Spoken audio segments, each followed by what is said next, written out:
1,10,000 का बॉट, क्यों महंगे एआई एजेंट्स आरओआई की कसौटी पर विफल हो रहे हैं। एआई एजेंट्स द्वारा वैश्विक कार्यबल को आसानी से बदलने की कहानी में $1 करोड़ की बाधा आ गई है। बिल जेसन, कैला कानिस और चमात सहित तकनीकी जगत के दिग्गजों ने एक उभरते इकोनॉमिक संकट पर चिंता जताई है, जहां एआई अब इंसान से अधिक महंगा साबित हो रहा है। टोकन का जाल। हाल ही में ऑल इंडिया पॉडकास्ट पर कैला कानिस ने खुलासा किया कि वो एंथ्रोपिक क्लाउड एजेंट को चलाने के लिए प्रतिदिन लगभग $300 यानी सालाना 1,10,000 से अधिक खर्च कर रहे हैं। हैरानी की बात यह है कि वह बॉट अपनी पूरी क्षमता के केवल 20% पर काम कर रहा है।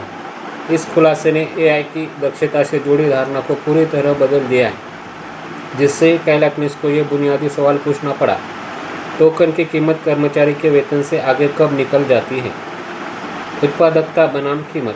सोशल कैपिटल के सीईओ चमात ने भी इन चिंताओं को दोहराया। उन्होंने कहा कि मौजूदा मॉडल की लागत को देखते हुए एआई को अपने खर्च को सही ठहराने के लिए एक इंसान की तुलना में 2 गुना अधिक उत्पादक होना चाहिए। मार्क क्यूबन भी इस चर्चा में शामिल हुए और उन्होंने इसे नौकरियों के खत्म होने वाली थियरी के खिलाफ सबसे स्मार्ट तर्क बताया।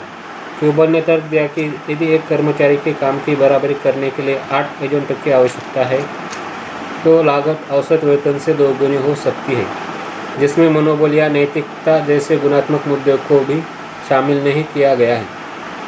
Agentic economy. इन वित्तीय बाधाओं के बावजूद उद्योग पीछे नहीं हट रहा है, बल्कि यह अपना रास्ता बदल रहा है। जहां माइक्रोसॉफ्ट और मैकिन्से का सुझाव है कि ज्ञान आधारित और ग्राहक सेवा भूमिकाएं अभी भी जोखिम में है, वही ध्यान अब एजेंटिक एआई की ओर स्थानांतरित हो रहा है। ऐसे बॉट जो बिना मानवीय हस्तक्षेप के शुरू से अंत तक कार्य करते हैं। जेरेमी एलायर और चैंगपेंग झाओ जैसे उद्योग जगत के नेताओं का अनुमान है कि भले ही अभी इंसान सस्ते हो, लेकिन भविष्य ब्लॉकचेन नेटिव एजेंट्स का है।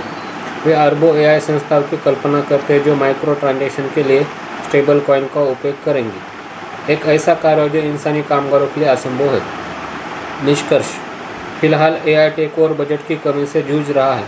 जैसे जैसे ओपन एआई स्मार्ट कॉन्ट्रैक्ट में एआई के लिए नए नए मानक जारी कर रहा है, टेक जगत को यह समझ आ रहा है कि वैल्यू केवल क्षमता के बारे में नहीं रही, बल्कि कंप्यूट की लागत के बारे में भी है।